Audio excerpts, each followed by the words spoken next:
Hello, this is Dr. Stanley Lang. Welcome to this broadcast, and the topic today is on sneaky snacks and relative to low glycemic eating to reverse diabetes. And I'd like to tell you a story of a couple of patients that are instructive to this. First story is a patient that I saw back who has just started to try to reverse his diabetes after being diabetic for more than 10 years, but he was a recent new patient and did not understand that there was a chance that he could reverse his diabetes or at least control it well without medication if he started to eat a low glycemic diet. So we started this strategy of low glycemic eating to reverse diabetes. And in the first month, he lost approximately 20 pounds, a little over 20 pounds, and had a dramatic improvement in his blood sugar, was able to cut his medicine in half already in the first month. And he was very, very pleased with this, but he had brought along some material to sort of check out to make sure that he was following the program.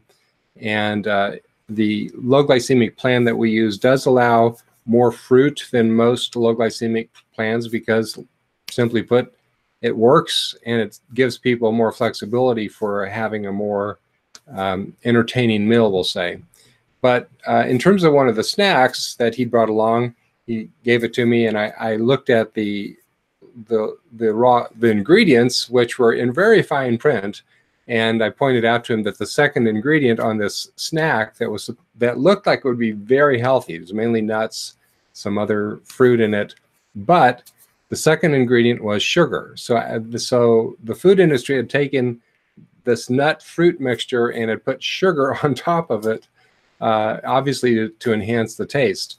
But the point is, this is a sneaky place where sugar showed up and he never would have guessed that sugar was there. And I encourage patients who are serious about low glycemic eating to plan to cook from scratch. Don't buy prepared foods because even the label may not be accurate, but the label's supposed to be accurate. But in this case, it wasn't. In this case, it was accurate, but it wasn't what he needed.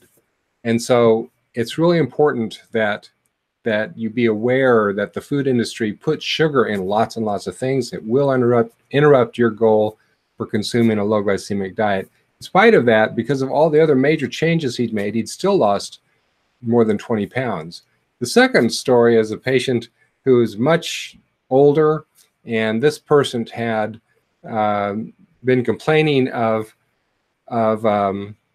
feeling full all the time and not having a good appetite. And the idea behind this one is that a lot of times family members are sneaking food that we don't know about. I mean, they're claiming not to eat something, but it turns out that they are. So we did a sort of a dietary history, and he's just denying eating anything that wasn't basically on his meal plan until it turned out that it came out that both he and his wife were consuming a full liter of Coke every day, between the two of them. So obviously that's going to be a major thing that interferes with somebody's good health and their appetite and stuff like that. And it was clear why he was gaining weight while losing his appetite. Now this gentleman is in his 80s. I didn't make a big deal about it, except to point out that it's going to interfere with everything that he might have as a health goal. But the point being that a lot of times people are getting a lot of bad calories and they don't even think about it. I mean, they weren't thinking that this was bad for them, that they're drinking all this Coke, and the son wasn't aware of it. So, so the point being that when you're responsible for family members, sometimes they're not aware of how much sugar is in stuff or where it's sneaking into their diet. So the point being on both of these that sugar is going to interrupt any goal that you have to achieve a reversal of diseases that are related to the high glycemic eating that we do in the United States. And if your goal is to eat low glycemic, you have to be a detective when you're buying food. And the best thing to do is to cook from scratch. That's when you know that you've got everything right. So I wish you well.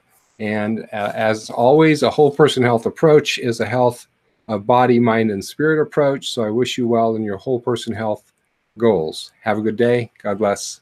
Talk to you later.